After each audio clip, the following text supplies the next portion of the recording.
May nagtanong sa akin, no, kung paano gamitin ng clamp tester. No.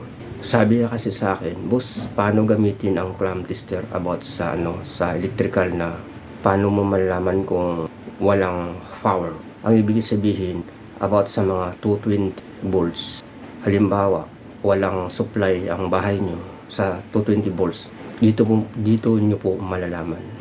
Nakaintindi ba kayo ng Tagalog ko? Nakikita nyo pa yung number. Ito po ay naka-off.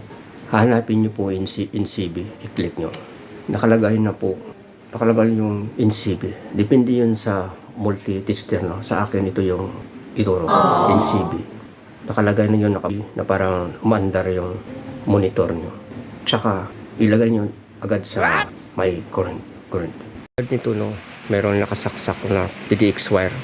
I-DDN lang kunin nyo. I-clamp. Yan.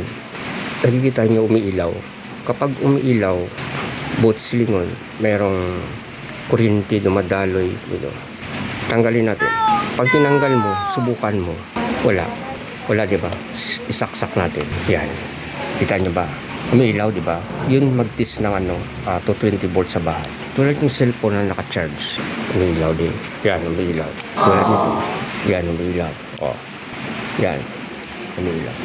Pag walang halimbawa brownout sa inyo o hindi naman brownout, nalaman nyo walang power, dito gamitin nyo clamp. Malalaman nyo agad. Gumagano ng blink niya. Malalaman nyo, merong supply ng bahay nyo. Yan.